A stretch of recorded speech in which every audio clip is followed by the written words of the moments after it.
Hello everybody, this is a very special episode of Here Comes the Spider-Cast. This week we're going to be focusing on some of the crossover appearances of Spidey that we might have missed.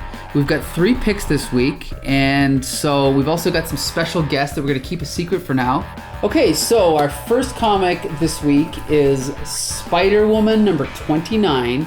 And for those that don't know, there are many Spider-Womans at Marvel, but this is the original, Jessica Drew.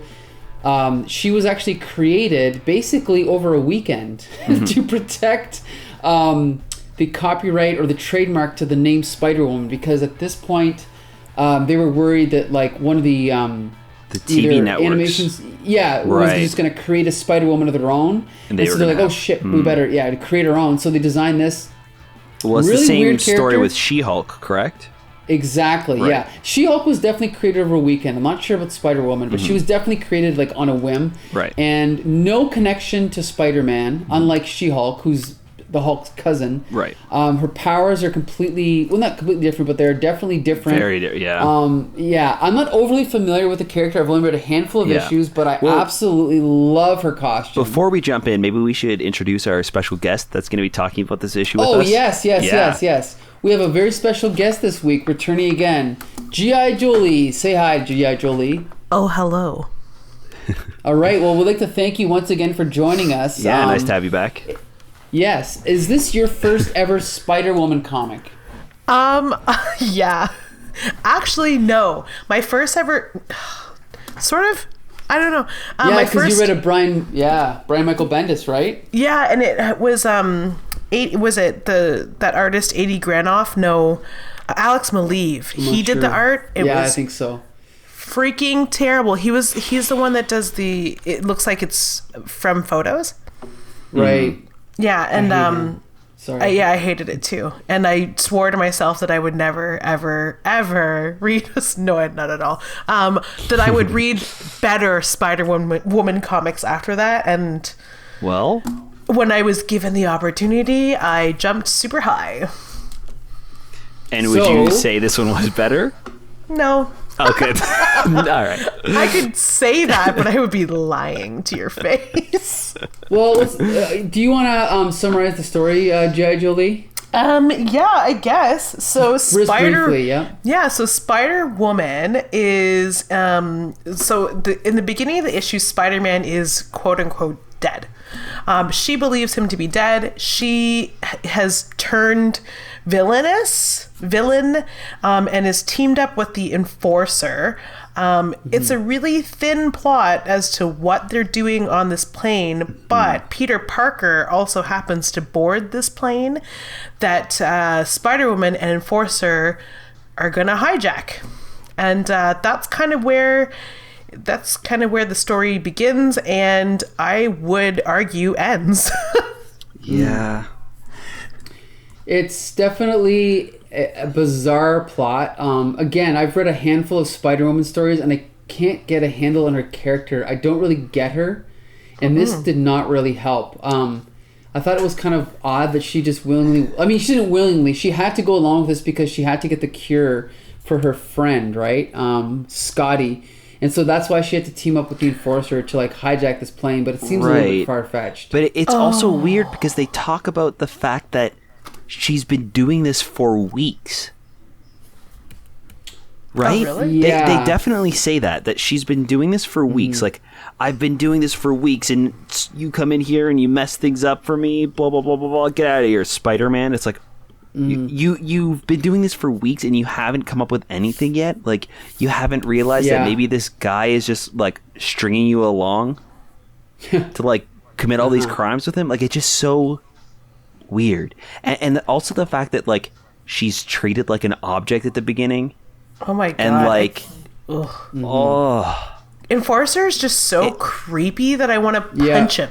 Like, and I can't believe she is putting up with this bullshit. Right. That's what's so awful about it. It's not that he's being like a creepy weirdo. It's the fact that she's just like, yep, sure thing. It's like, you're... it's one thing to go along and like commit these crimes to save your friend, but like you're going to also just let somebody walk all over you as a superhero. Like, what kind of a role model is that for the readers too? Like, Spider-Man has to be the one to come in and save the day to save you and help you and your friend. Like, it's just so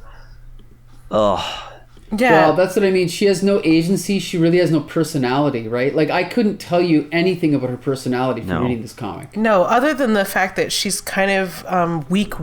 Like, I would argue that she's like weak-minded and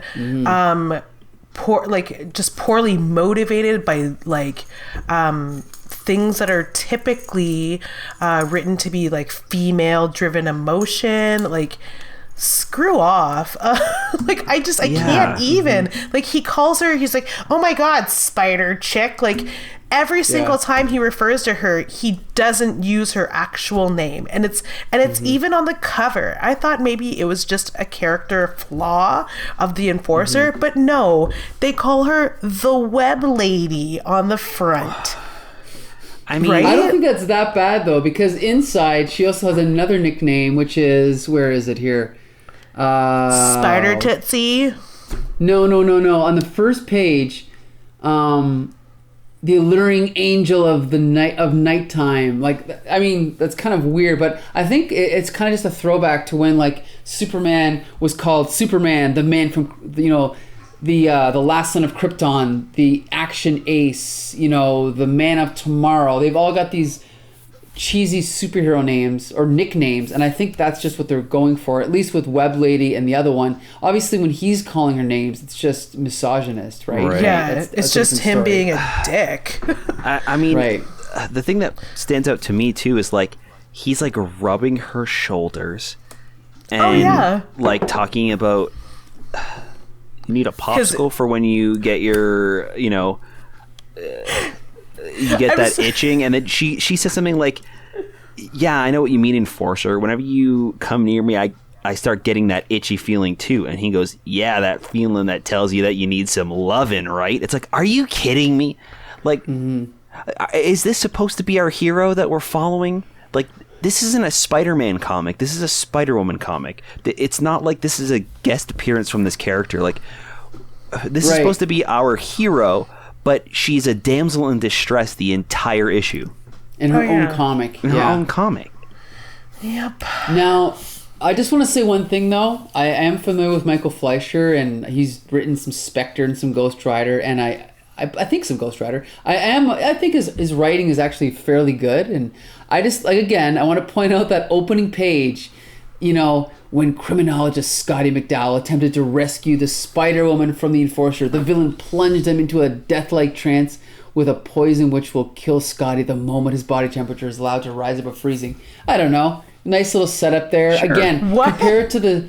Oh, yeah, like, I'm saying compared to the skill level of the writing of Mark Grenwald in the Marvel Team Up Annual that we reviewed, this is better writing. Sure. In hopes of rescuing her friend from this ghastly living death, the alluring angel of nighttime has struck a bargain with the Enforcer, agreeing to become the villain's partner in crime in return for the antidote needed to restore Scotty. I mean, I think he's a good writer. I think that it is a good premise, and I think that is written well, but I think I think that it's not great writing because you have to, like, write a couple of paragraphs to tell people what's happening, right? Instead of showing them or like doing a quick recap. Like, I don't think it's written poorly. I just think that it shouldn't be needed. Yeah, it's my thing. Yeah, it's like it's not the premise. It's not like the way it's written. It's, I don't know. Sorry, I interrupted you. No, it's okay. It's like the prose are like so flowery and overwritten that like I just checked out reading that. Like, that gave me, here's the thing, I described this book when you guys asked me to describe the plot. I described it wrong because I admittedly didn't read those two boxes because I quit on them because it was too much junk. And here's the thing that really like just kind of irks me so much is that like this is the plot of the book and it just goes on and on in a way that kind of like a Bill Willingham kind of way, like he just loving the sound of his own voice. But the only character knowledge that we get about Spider-Woman is hidden up at the top in tiny print just before the title of the book. where Spider-Man's name is bigger than hers in a book that's about her. Yeah. Yeah, like basically they failed. Like again, at this point, Marvel was doing, I think, Ms. Marvel. They were doing maybe Dazzler. So they're definitely trying to have these female superheroes, but they're just not doing a good job of it. Yeah, they're not handling them right. If you took those two boxes out, you just cover them. I'm covering them with my hand. If I just read, "Oh, hang on, Scotty, I'll find a way to get you out of there. I just have to," and if they inserted just one more line, like, "I'll find the antidote," like, just hang on. That's it. It's all you would have needed. Yeah, that's true. That's true. And we see her interacting with what's his face afterwards too, right? Enforcer. So we know, like, we get an idea of what's happening there. So like that dialogue at the beginning, it's just not needed and feels so forced.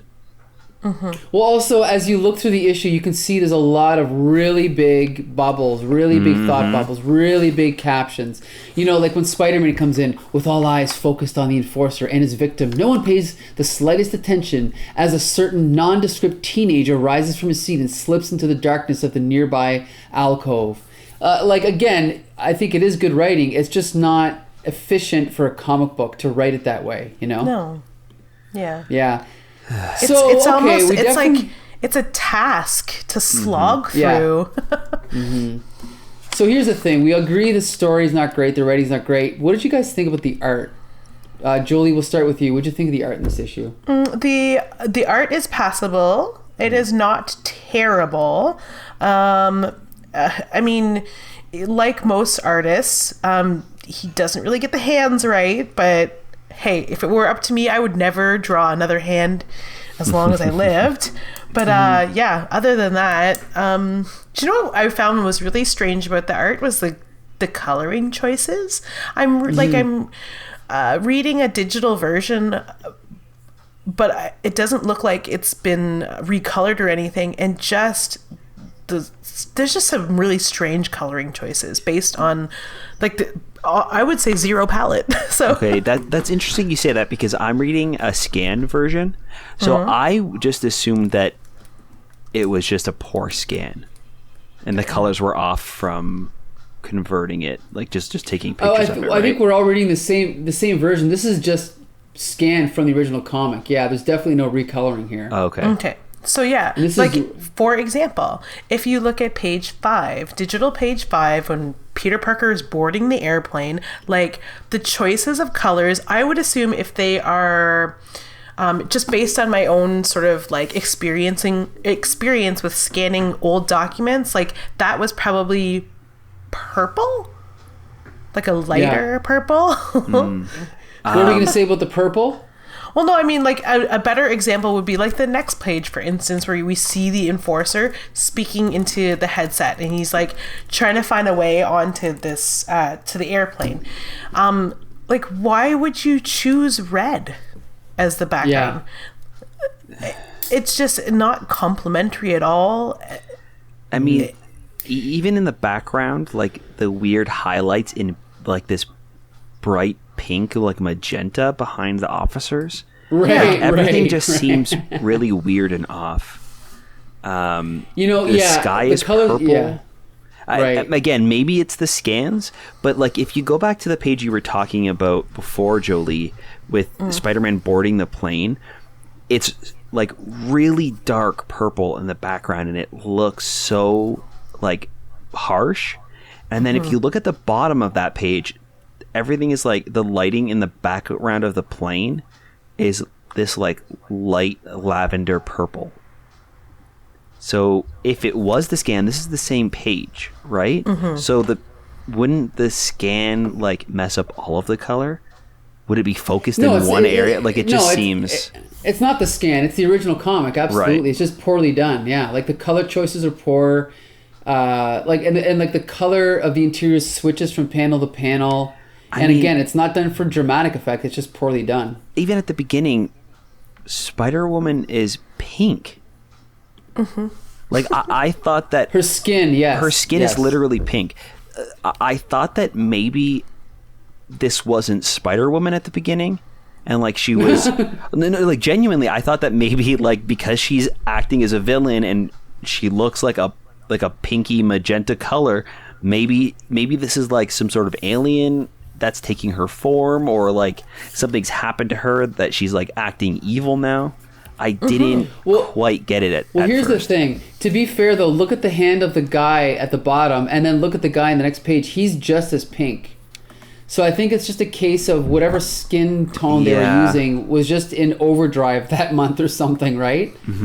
Yes. Yeah, it's definitely not great. But there's one final component of the three parts of aspects of the art, and that's the inking by Frank Springer. And I actually thought the inking was really good. Like nice use of shadow, and it's actually it's like really polished, like nice use of blacks.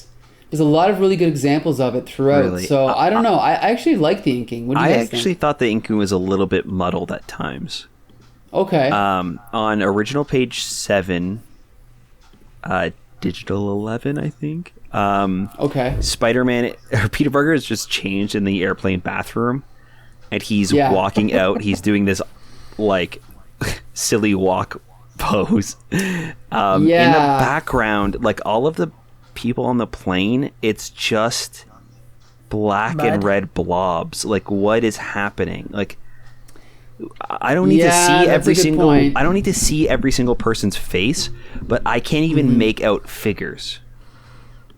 Okay, that's you know what I mean? Point. Like, if there's just time. I mean, even the panel above that, when you see Peter Parker taking off his shirt, like it's just so dark, and the shading is so thick in parts. The panel before that as well, like as Peter Parker's creeping away, there's just like some weird dark shadows like around his arms, and like the shadow that's being cast on the wall behind him. Like, I don't know.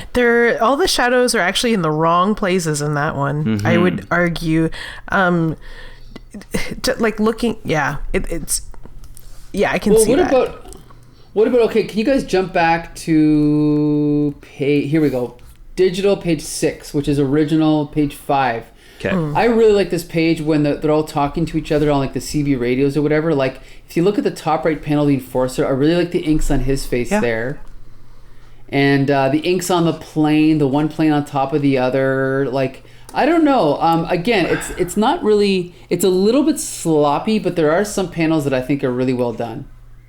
Yeah, I think that some panels are good, but like if you're looking at the shot that the panel you were talking about with the planes, why is the only part of the plane that's not in shadow where the other plane is on top of, like, shouldn't the shading be reversed there?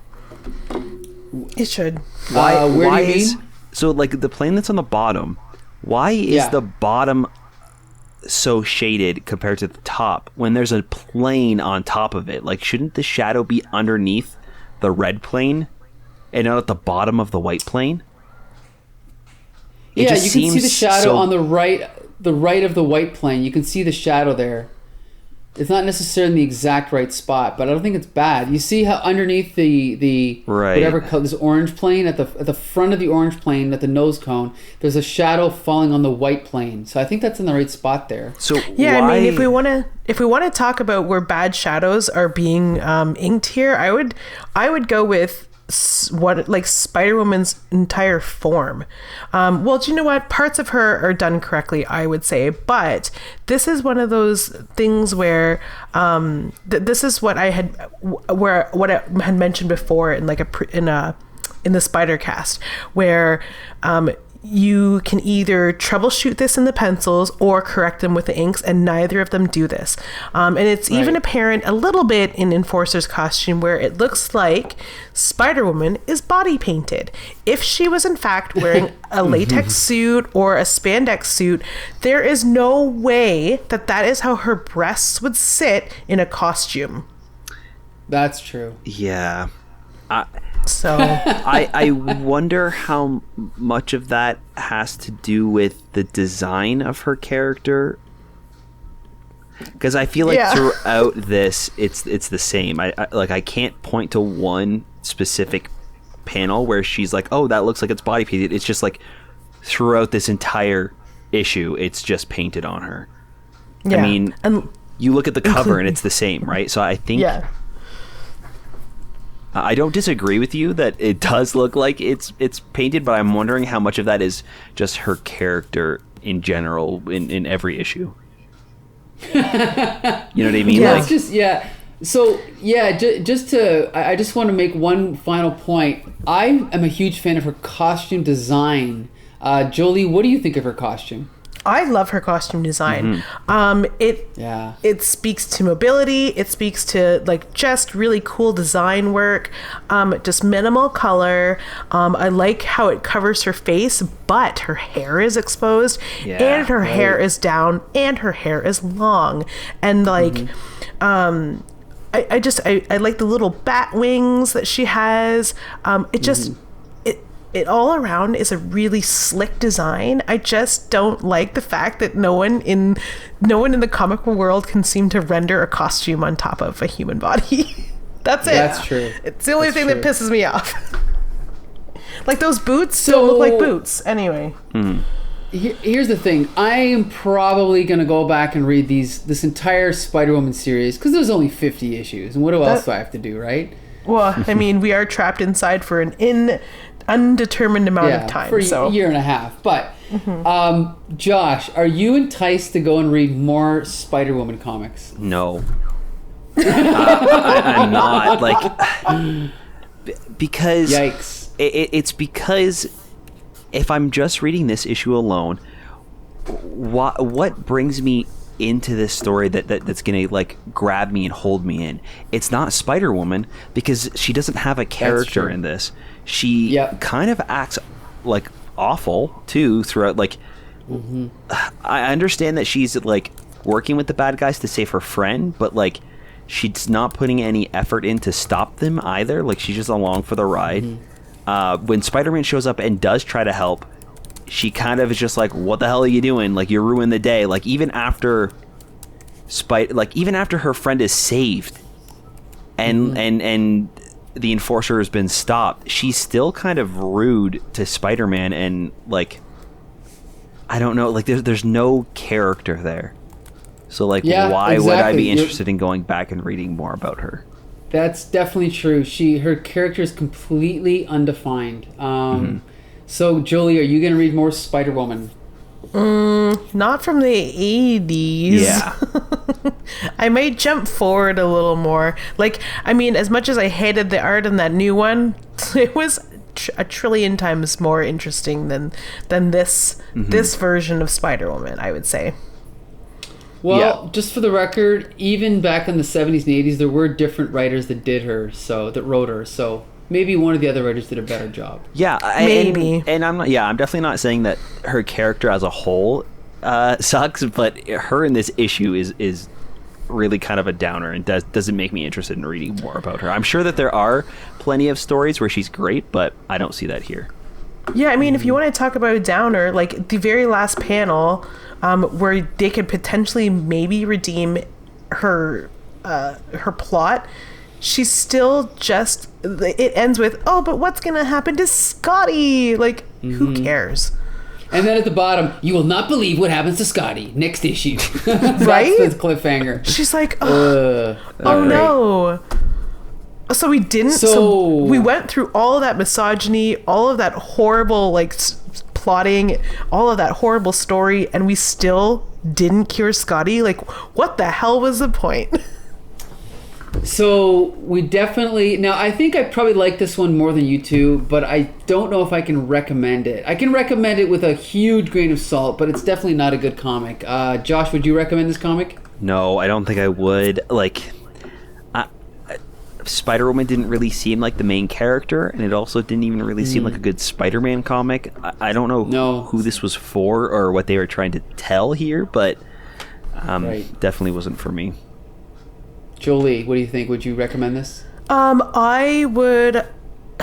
Just really weird. I would recommend the letters in the back, because they all echo this they all echo the same sort of sentiment that me and Josh are talking about. And it's like they all are really puzzled by Spider-Woman. They don't really understand. They understand she's intriguing, but they don't really glean anything about her character outside of that. And it's a really great way to sort of place context on the character if you go back and read those letters. But yeah, there's a really interesting one from a person in Lorain, Ohio that like I'm really into, echoes the same stuff, like what is the point? And I'm here for you, Mr. Verdi in Ohio. Well, and in case you guys didn't know, Spider-Woman actually had her own cartoon in the late 70s. So if you don't like the comics, maybe check out the cartoon. Maybe. But it sounds like you won't. Okay, so on to the next comic. All right. That's a very quiet and hard maybe. Yeah. Yeah. Okay, so our next issue is a very it's a comic book with a lot of history behind it. The history behind it is probably more interesting than the comic itself, and that's Dazzler #1. I'm not going to give, too much of an intro, but I'll just say that this character was created by committee at Marvel, and I believe it was actually originally conceived by a record company to tie in with a real movie or a real person that was going to play Dazzler. She was introduced in Uncanny X-Men under Chris Claremont and John Byrne's run, and then through whatever legal red tape they had to go through to finally get the comic published, by the time this came out, even though the character was created to capitalize on disco, by the time this came out, disco was completely dead, okay?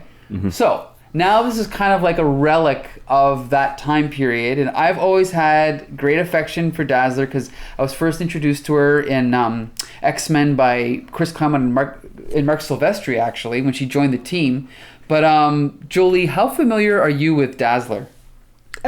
Excuse me. I'm mildly familiar with Dazzler, I guess, in that like I know what her powers are and I've heard of her. Oh yeah, didn't you read number 9 and 10 and 21 with me for Quasar? I think so, yeah. Yeah. So, Josh, what's your familiarity with Dazzler? So I have read some issues that she's been in, like some X-Men issues, and then I believe we just read a team up with her in it. Yes, we did. That's right. So that was the first issue about Dazzler I have read. So this is technically like the second Dazzler comic I've read. Okay. So I don't know a whole lot about her. Like I understand her power set and like she's a mutant, but that's pretty much it. So this is like my first time kind of getting a sense of her personality and her backstory. So well, this is the second time I've read this issue. I have mixed feelings about it. But first, I want to ask you, Jolie, what was your impression of this comic? Oh, it was terrible. It was just, one, the digital copy I read was mud. Yes, but that's true. From what I could get out of it, there was just, oh God, so much eye roll inducing shit in this book. One in particular being, like it started off beautifully where you kind of see her roller skating out of a crime, but then because she is a new character and this is the first issue, they feel the need to kind of maybe give you a little bit of a backstory, and it's not really reconciled well. Her current drama and her current like turmoil in her life with how she came to be, and then not to make it any more difficult or anything, but they shoehorn the X-Men in there because everyone knows who the X-Men are. Right. So why not? And then even later on they shoehorn the Avengers in. Yes. Yeah. I think my eyes rolled the hardest when we cut to Asgard. So it was such a strange it was such a strange first issue. Like, so nothing happened for something, like for a book that seemingly everything happened in. Yeah, that's a good point. There was a lot happening, but nothing happening. Sorry, if we're trying to distill the actual action of the book, it's that the Dazzler is kind of fighting with herself because she doesn't think she's not making enough money as a singer anymore to live. And then she stumbles upon... She doesn't stumble upon. She's produced with the Beast somehow produces a solution to a problem, which is like a singing competition for at a bar, Right. that could possibly employ her. But that's kind of like the start of the book and the end of the book. And then there's all this action in the middle that's misplaced, I think. But yeah, that's essentially where we are with issue 1. So at this point, Yeah, she's go ahead, not. Josh. Yeah. At this point, she's not a superhero, correct? Yeah, they kind of... It's a little bit tricky because they they flash back. Like, they introduce her again here, but they flash back to her X-Men appearance. And yeah, technically, I don't think she's officially a superhero yet, Right. whatever that means. Because Yeah. I think it could be really interesting if this... Because she just... The thing is, I think Jolie said that she's like running away from a crime she just stopped, but these guys are just like catcalling her and following her from the disco. I don't think that she's like That's stopped true. them They were just stalking her at a bar, or kind of like creeping her. Yeah. So Yeah. But if it was the fact that she just stopped like a robbery or something, that could be really fun because we can see that she's a successful superhero, but then her personal life, she can't make it as a singer. So she's kind of dealing with the fact that, her like powers are, successful in one way where she can stop crime and save people, but she's having trouble kind of using that to become famous and a professional singer, and kind of have this like Spider-Man-esque like double life where she's somewhat successful but still kind of struggling with her like professional life. Well, here's the thing though. I personally don't mind that she's not really a superhero because she's a mutant. I like the idea that she's just someone that happens to have these powers. So I don't mind that at all, that she's just someone. But what I do think, I think there's a lot of good ideas here, like showing her struggling and, her rent is late, so her water's turned off, and her relationship with her father and all that. I think those are all good ideas, but the plotting in this issue I think is terrible. Like Jolie said, wasting 1, 2, 3 full pages on X-Men. There should have been 3 panels. It should have been her calling Storm, and that's it. All this crap about them in the danger room and thought bubbles from Kitty Pryde and them talking to each other and what they're doing, and then them tripping over each other and falling over. This is such a waste. Answer the phone. Yes, because 2/3 of a page is devoted to the confusion the ringing phone brings to the X-Men. Yeah.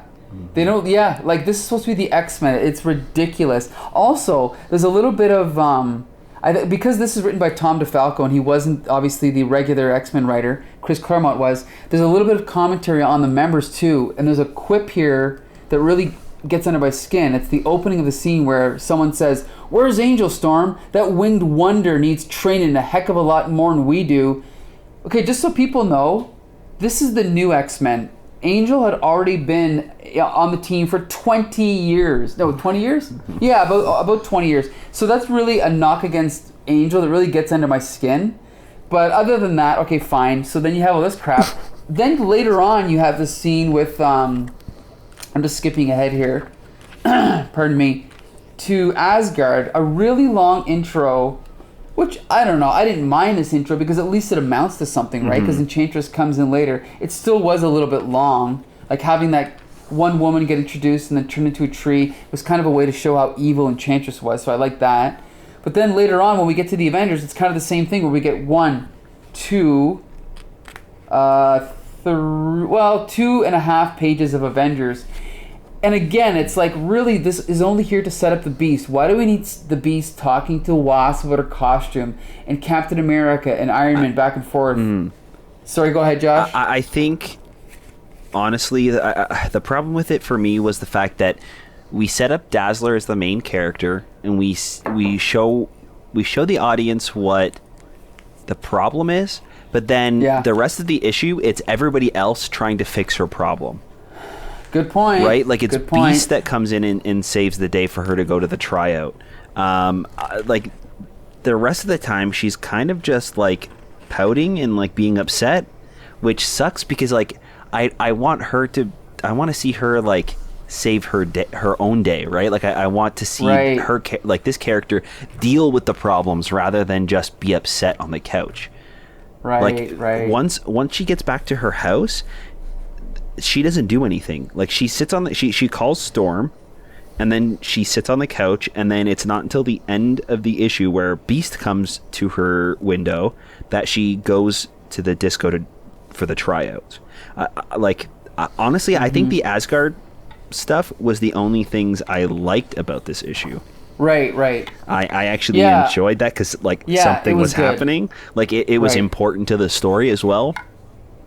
So we kind of we're introduced to this, like, warrior, and again, they're not super important, but we see that they're like a strong hero. So that's what they're setting up at the beginning, and then the fact that Enchantress can kind of just turn this like warrior, this person into a tree with a flick of her wrist shows how, like, powerful and dismissive she is. So when she comes to, like, try out and she's up against Dazzler, we get a sense of how, like, powerful and evil she is and twisted, so we're kind of scared for Dazzler. So I think that was the only thing for me that worked and was set up properly. So Jolie, you've read, I believe, 3 Dazzler issues, and now 4, and so have I. She has a reputation for having a terrible series.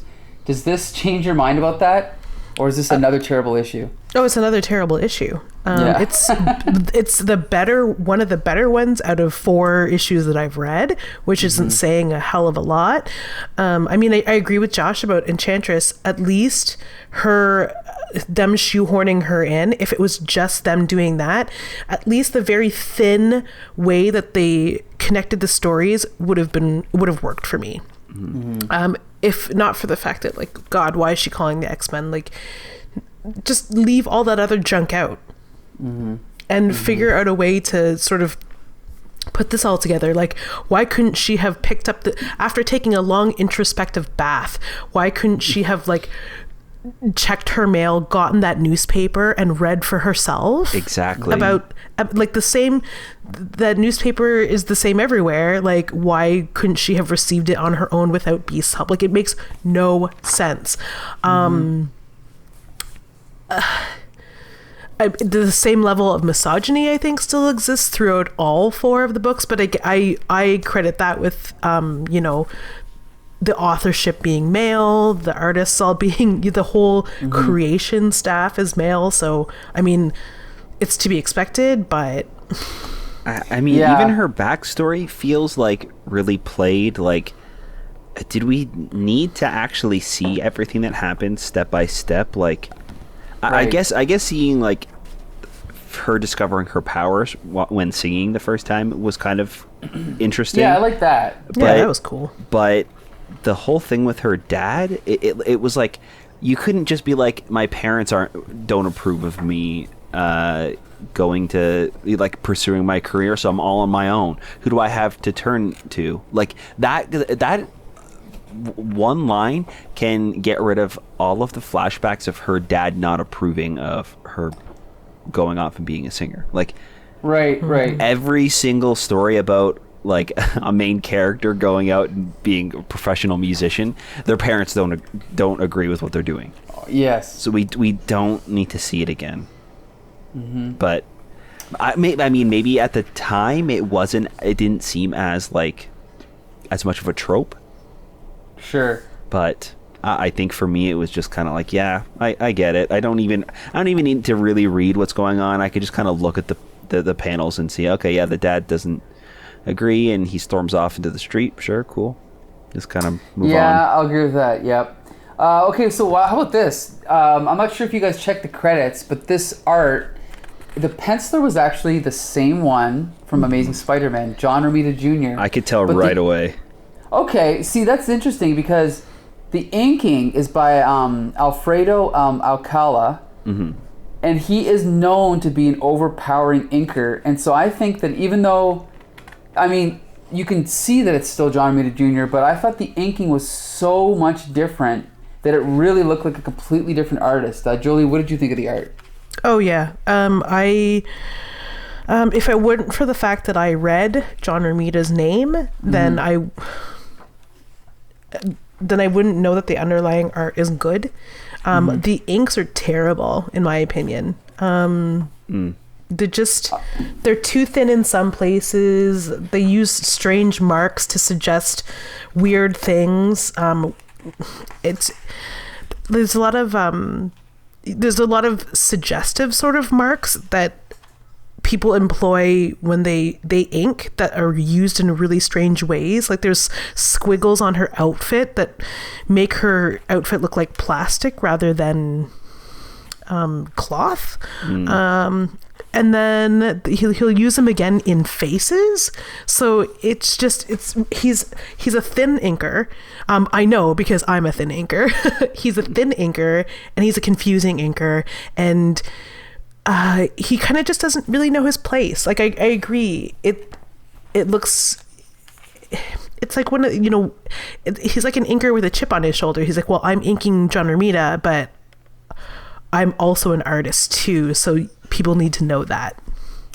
Well, here's the thing. I actually really do like his inks, to be honest. And although it's inconsistent, for the most part, I really like it. Now, there were 3 inkers credited because I think, for what I can piece together, I think the 99% of the issue was drawn by John Romita Jr. However, the opening splash page of her running was penciled by John Buscema, but her face was redrawn by John Romita Sr. Oh my God. So, yeah, I think that this page was inked by John Romita as well, but it also credits Bob McLeod as a co-inker. So, for the most part, I know what you're saying, Jolie. Like, if you look at page 2, the texture on the wall, the texture on the ground, I mean, that is, by Stanley's definition, over-inking, but I still like the texture that he brings to this issue. It gives it, like, a little bit of a gritty realism. And then, like, the hooligans on page 3, like, the use of light on their faces, I think that's really well done. But when you go to the next page, when Spider-Man comes in and Spider-Man is holding the car back, okay, you see that shot? Look at the shot down below that of Dazzler's face. That looks like a completely different comic book. Like, what the hell? Like, either that's Bob McLeod, who is a great inker on his own, but I don't know what's happening there. But this is clearly, like, maybe this was done like a day later or something. But yeah, it's definitely inconsistent. Josh, what did you think? Yeah, the inking for sure seems inconsistent. I think the reason why I could tell it was John Romita Jr. doing the penciling is because of the panels that are blank. The panels that are just the characters and nothing else. Because he has this really great way of telling a story without having too much detail in the background. And like, I think that could be another reason why the inks stand out so much as being too much, because they're right next to panels that are just faces with empty backgrounds where there's no inking at all, right? Sure. So when you have those like panels that are like a little bit too much and too heavily inked, it makes it even stand out more when it's next to some like plain panels. Well, you know, the thing is though, like, if you look at when they go to Asgard, I think that's when his art is most appropriate, because I know that he did the original DC miniseries of He-Man and the Masters of the Universe, and I think he's really well suited to, like, I guess you could call it sword and sorcery. Like, when Enchantress is sitting on that throne and there's like carpet laying over the stairway, I think that's all really well done. So definitely inconsistent, but overall I still really liked it.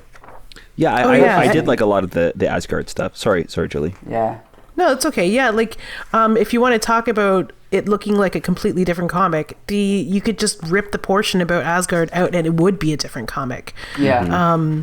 And like the more and more we discuss it, the more we talk about it, the more I look at it, the more I enjoy the Asgard bit, and the more I want to see of it. It's just so luxurious. It all works together really well, and the rest of the issue is just not the same level. Right. Because it's like this character is created by committee. Was this the comic was created by committee? Like, just like Dazzler deserved way more and way better than this. And she's such an interesting character. She's such a cool ass character, and she's just made of fun. Like, it's just, there's so much potential for fun that it's lost in this book completely. You know what she deserves? She deserves Halston Sage, who played her in X-Men Dark Phoenix. But anyway, we'll talk about that later. Okay, so before we wrap up the review of this issue, I want to know, I'm sure we've all thought of it, but if they make a Dazzler movie and it's not Halston Sage, who should play Dazzler? Does anyone have anyone, or should I go first? You go first. Let me think about it. Okay, I'll just say, if it's not Halston Sage, who it should be, my second pick would be Lady Gaga. Okay? Really? Because, yeah, why not? I mean, she can look the part, she can sing, and she's a great actress. So, and she's famous. She's already world famous. So, if they want to make it a big movie, just cast Lady Gaga. Why not? Julie, what do you think?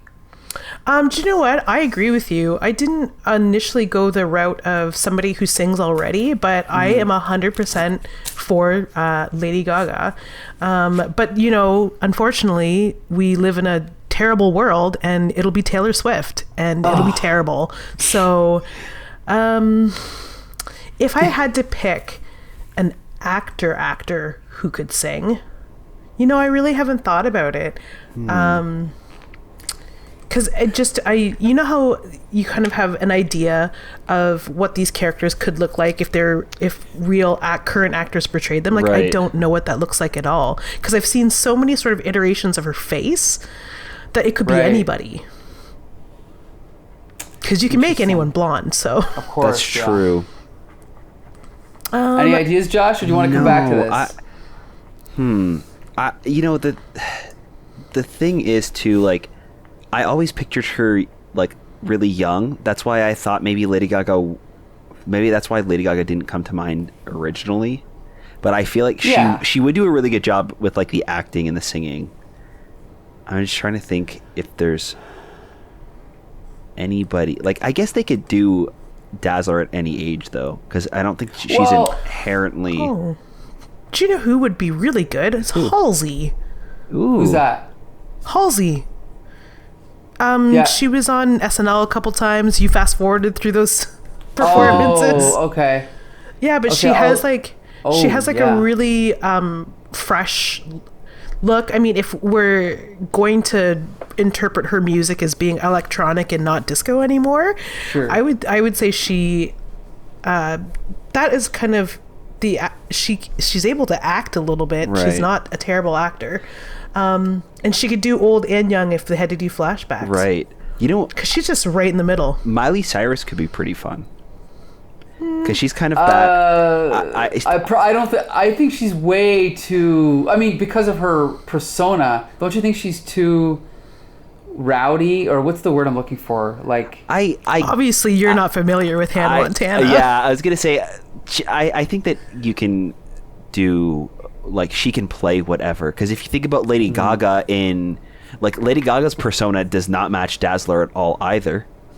Okay. Right? Like, she's kind of like, she's, I think, too quirky and out there. But if you look at her in what the movie that she was just in with the movie where she just played a country singer, A Star is Born. Oh, A Star is Born. Like, yeah, of course. That is like so far away from who Lady Gaga is as a person in real life. I think that it doesn't matter. They're acting, right? So I think Miley Cyrus could be really fun. She is a little bit older, but like can still play young teenage, I think. And she has like this kind of like unique voice, like where she has a little bit of a rasp to it. I think she could be kind of interesting. Well, for the record, and for those that don't know and don't know what she looks like, please Google Halston Sage. Okay. She's from the Orville, and she's beautiful, she's young, and she's a great actress. And they're going to replace her, so get over it. Damn it! So for the last pick this week, we've got a returning guest in the form of V. V, say hi. Hello, everybody. Woo! Thanks again for coming back, V. Glad it's to been be a here. while. All right. So we're going to follow up our review that we just did of Dazzler number 1 with Dazzler number 2. Jolie, do you want to set this one up? Because I know you were not a fan of the first one. Oh, I would love to set it up. So I don't even know how to. So, okay, yes. So if we're just setting it up, let me just get to page 1. I read a digital version. So Dazzler number 2, Last Stand in Discoland, and where we see we've sort of left off with Enchantress and her. They're kind of vying for the same position at a disco as the singer, and it looks like Dazzler got the position, and that's it. She won American Idol. If American Idol is like a mafia boss who owns a disco club looking for a singer, then yeah, she won. But Enchantress is not having any of it. So the tonight is her debut, and she's invited all of her super buddies, and they're all in the bar in street clothes. Some of them not. I mean, like Rogue is not Rogue. Storm is a queen, so obviously she's still wearing her headpiece. Right. And the Thing can't get rid of his exterior, his stony exterior. So he's just put a suit over that, and that's kind of where it takes a slide directly downhill at a 90-degree angle. So yeah. Okay, so V, what did you think of this? Is this the first comic or issue you've ever read of Dazzler, V? Oh, yeah. This is the first time I've been introduced to her. I had no idea. Okay, so you don't even know her from X-Men or anything? No, I do not. Okay, so what did you think of this comic? You know what? I have some issues with it, but I don't know. There was a lot of fun points in it. There was a lot of fun in it. I have to agree. I didn't hate it. I did not hate it. Again, it's a classic 1980s comic. I didn't hate it. I gotta say, I loved the art, which I'll get to later. Mm-hmm. But I'd like to point out, V, this tells you the difference between a penciler and an inker.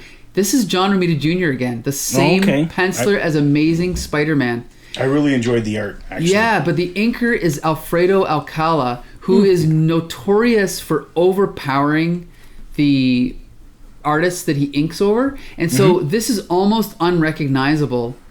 But I would like to point out before we get to the story, digital page 8, that giant splash page of the Enchantress getting dazzled by Dazzler, that is a stunning freaking page. I mean, you can see John Romita Jr.'s figure work is so perfect. Like, that just looks like a three-dimensional real person with like perfect anatomy, in my opinion. But then Alfredo Alcala goes over with these incredible inks, adding this nice dimension to everything. And I know that, Jolie, you'd said last week you didn't like his inks, but I thought he did a stellar job this week. So let's jump to you, Jolie. What do you think first about the art in this issue? Yeah, I really liked it. It's gorgeous. I find that, when they're not rushing. So he's the one that did the Daredevil team up? No, he did the Dazzler last week. Yeah. Oh, sorry. But it was spread out. Like, there was 2 other inkers that were kind of trading off. So some pages, I think, were by other people. But for the most part, he did that issue. But clearly this week is better, or this month. Yeah, I mean, there's about 1 million side characters because Dazzler can't support herself in a title. So, I mean, they're all... It's very cluttered. I'll agree with that. Josh, what did you think of this issue? Yeah, I think it was a lot stronger than last issue. The art is great. John Romita Jr., again, I really love him. So there's a lot of fun stuff in here by him. The story, I think at least we get a moment where Dazzler gets to like be the hero, at least for a little bit. I think that where the issue falls for me is that she couldn't get this gig without all of the other superheroes. And then when something goes wrong, she does save the day, but then all of the other superheroes have to come in and then like help her out again. Like, yeah. She doesn't get the record deal on her own. She has to like all the Avengers and like Spider-Man, like everybody goes to the place with her and like makes the guy sign her, and I just felt like she can't stand on her own, and it's like everybody else doing everything for her, which sucks. And I think that it was the same last issue too. Like she couldn't even get off her couch to look at the newspaper to find any place that was looking for a singer. She had to wait until Beast came over to do it for her, right? So it's just but I will say this one was a lot more fun. I think that there's a couple of good gags in here. The art is again great. I love that after Enchantress shows up, all of the Avengers and the Fantastic Four and everybody run into the change room to change into the superhero clothes. I really like that bit. I think it's hilarious. And then that little moment with Spider-Man, like, oh geez, I can't change in front of everybody. They'll realize I'm Spider-Man. So he jumps through the ceiling tile and gets changed up there. I love that. Yeah, that was one of my favorite points too. That was hilarious. Yeah, I was going to say, V, I mean, this is obviously a different, like this is Tom DeFalco doing all these different superheroes. So what did you think of all these guest appearances? That was pretty neat. You know what? I didn't read the issue before, so I didn't know really what was going on. So I just kind of accepted it at face value. And it was just kind of neat. Like, everybody's interested in this club and in this singer. I didn't know exactly why, but I enjoyed it. Part of my problems was the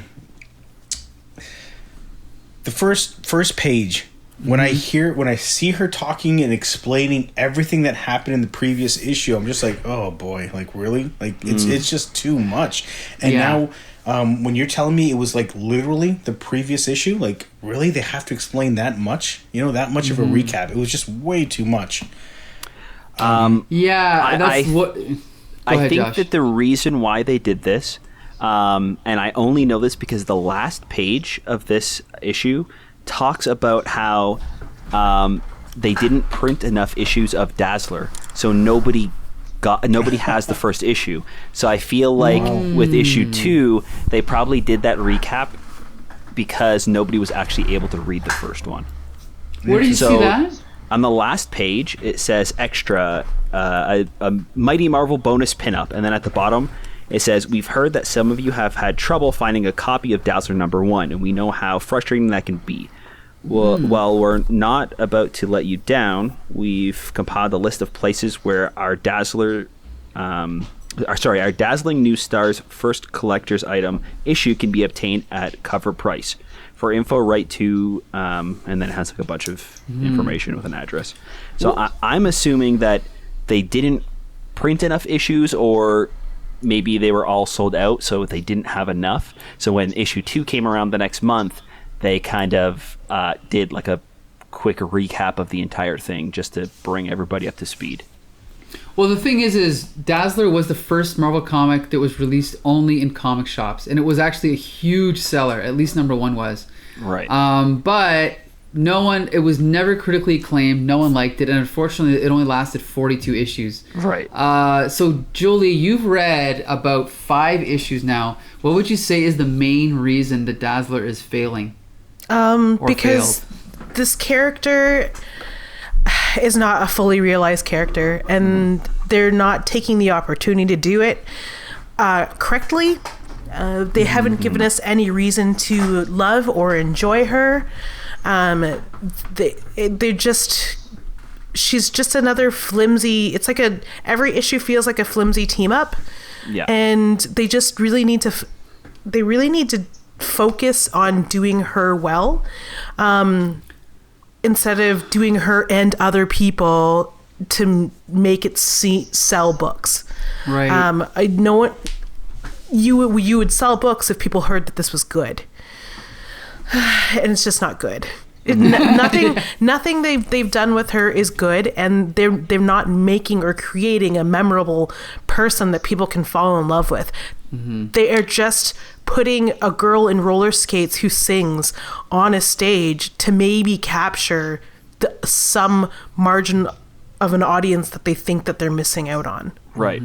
I think I think you're completely right with this. I think that this whole Marvel team up thing, like having, like it feeling more like a Marvel team up and having all of these characters come into her story, I think it's both like what makes the issue fun, but also is its downfall at the end. Because I think that a lot of the really fun stuff is like, yeah, of course these superheroes would want to go to a concert where a superhero is putting on a cool performance, and like having these bits in the middle is really fun, but then when they become like a bigger part of the story than she is, that's when it falls apart. Because when they're all like getting ready, like, oh yeah, Dazzler, it's gonna be great, and they're at the concert and then the fight breaks out and they're kind of helping her out, sure, that's fun. But then at the end, when they all get into the Quinjet and they all bring her to the audition, and then they all like burst into the office to get the guy to listen. It's just like, at that point, it's like old, like, okay, I get it, kind of thing. Well, yeah, and it sucks when her only motivation is to like make her daddy proud. Oh, I know, and that went nowhere. I kept waiting for that, thinking, oh, we're gonna meet her dad at the end. Something's gonna happen. It went nowhere. Yeah, I think it's just, again, a cliched thing to just stick in there without thinking about or developing it. Like, I don't know. It was kind of creepy too that she was calling him daddy. You know. Yep. Not my dad or my father, just daddy. It was a little weird. And the thing is I know that Marvel didn't have many female writers at this point, maybe only one or two, but you'd think that one of them would have been better suited to this than Tom DeFalco, right? Like, I don't know what they were thinking, but even the editors, Louise Jones is a woman, but... Sorry, go ahead, Josh. It feels like at this time, there weren't a lot of writers, period, that knew how to write for women, because, I mean... Even the Deb Whitman stories that we've been reading have been the same thing. It just seems like we don't know how to write a woman. Write for a woman. Like, it's just... Which goes to show you that, they desperately needed more women writers at the time. That's true. So a couple of fun points I liked. Seeing the Thing and the Torch getting ready. They get into a bit of an argument, arguing over... like siblings arguing over the bathroom almost. Yeah. That was kind of fun. You see the X-Men training, which was kind of neat, seeing them train. Yeah. And then what I really liked about that is that it comes back. And the young girl, I don't know what her name is. She's 13. She's like, I wish I could train with them. Right. Yeah, I wish I could train with them. And then later on, they were in the battle, and she's like, oh, I better get out of here. And she takes off.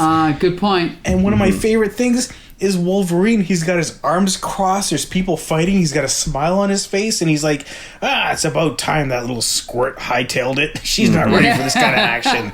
I was dying when I saw that. That was fantastic. Well, that's what I love about these X-Men guest appearances, because I've read like virtually every single Chris Claremont X-Men comic, and it's nice to see other writers take on these characters, just to see, because almost no one wrote X-Men at that time other than Chris Claremont, so... And I really enjoyed the art. I just wish sometimes the dialogue would just get tuned down a little bit, or the the narration bubble. Sometimes there's just too much to read. There's too much. Like, let the pictures let the art do the talking, right? Right. Yeah, particularly with that scene you were talking about with Kitty Pryde and Wolverine, when she jumps through the wall and that like giant beast like rams into it and knocks him out. Like, we don't need that bubble explaining what's happening. We get it. We see her leg. We see her leg on the other side. We know her powers. We were introduced to this character at the beginning of the issue. Like, it sucks because I really like that panel too. Like, it's really fun how it's divided up, where we're kind of like looking at both rooms. We see her jumping through, so it's fun. And then that bubble at the top is just like, just too much. We understand. You don't need to explain the fact that she's jumping through the wall. We see her jumping through the wall. Yeah. You can figure it out. I mean, that's one of the most annoying things about all mainstream comics at this point, and the writers or the editors just couldn't get it through their head that we could figure out what's going on by the art, So that's definitely a weakness. Yeah, and sometimes when you're skimming through the pages, it's like you said, V, it's like overwhelming. There's like too much text, too much dialogue, and it's off-putting. Whereas I think that Amazing Spider-Man with Roger Stern and John Romita, that's like the perfect balance. Like when you look at it, it just pulls you in. You want to read it. That's how I feel anyway. So another thing too is like the page before, another moment where they like explain too much what's going on. We see this character named Storm, shooting lightning out of her hands and blasting some bad guys, and the narration at the top says, then using her mutant mastery over weather, Storm forms lightning which flashes from her fingertips. It's like, yeah, I know. I know. Her name is Storm, and there's lightning coming out of her fingers. You don't need to tell me that she's a mutant whose name's Storm, and there's lightning coming out of her fingertips. I can see that happening right now. You know what? Unfortunately, 90% of all comics were written this way at that point, so... Yeah. Anyone who didn't do that was definitely ahead of the pack. Julie, did that bother you? What? Like what we're talking about, like the extra narration, the extra explanation, all that stuff. Or did you just kind of go along with it? I just went along with it because there was not a lot of substance outside of that. Yeah. Fair. Yeah, you know what's funny is I grew up on that style of writing, so sometimes it's refreshing. Like even though technically it's bad, sometimes when I'm reading an old 80s, Transformers comic or whatever, X-Men, Avengers, I kind of just like it because it just brings me back, even though I know it's technically not needed or good. You know what I mean? Like, right. I don't know. I don't know how anyone could put up with that, though. As a reader, you mean? Yeah, just as an adult reader, as a reader of any age, really. It's probably intended for kids. Like we're probably too old to be reading these, but at the same time, I like, again, it's not ideal that it's there, but I'm so used to it. It's like, trust me, I've read worse. Like that little line Josh read about Storm, I've read far worse than that. So it didn't stand out to me as bad. It was just overdone. I get what Jolie is saying though. Like, just because it's not as bad as others, I don't think that it's excusable either, right? Like, even if this is written for kids, kids are not dumb. Yeah, I know. You know what I mean? Like, they're, if you see a panel with this woman flying and there's lightning coming out of her fingertips, you don't need to tell us that there's lightning coming out of her fingertips. You know what I mean? There's plenty of comics that I read that weren't these comics, and I didn't read these comics in the 80s because they were like this. I was still busy reading Disney and Archie, and like Archie wasn't full of exposition and and if it was just like really good dialogue and really good storytelling, and these comics, I just don't understand what it is, why they think they need to do this, like superhero comics specifically. It doesn't need to be muddied with all this garbage, and yet it is. I think one of the reasons I'm more forgiving is because I've read so many comics by like people like Roy Thomas, who is, if you think this is bad, my God, read a Roy Thomas comic, you'll never recover. Like he over explains every single little thing, and I don't want to be a burden on our healthcare system right now. Like not just him, but like even other writers where there's examples where let's just say you try to sneak in like a foreshadowing in the comic where like something happens that in a better story you'd kind of like notice it. You'd be like, hey, wait a minute, that guy's up to no good. Well, in one of these writers would be like, take note, reader, because that guy is gonna come back later. Like, oh, okay, well, okay. So yeah, that is when it really grates my nerves, is when it actually ruins suspense and foreshadowing. But in this case, most of it I forgive it. So anyway, okay, V, so do you recommend this Dazzler comic book? I do. Maybe don't read the first part and just read the second part, and you'll have enough fun. All right. So Jolie, do you recommend this comic? No. Oh God. Not even if you're curious about who Dazzler is, just read her Wikipedia page and, just doodle her in the corner of your, continue to doodle her in the corner of your notebook, and that's really all you need. Josh, what do you think? Yeah, I don't think it was really super strong. I was kind of leaning more towards yes, but then when Jolie brought up like looking up her Wikipedia, it's like, yeah, you know what? I feel like you would get more and better information reading that than you would this comic. Like, I don't think I can recommend it just on the couple of gags that happened that I liked, because that's all it was. It was at the end. It was like two or three panels that kind of made me chuckle while reading.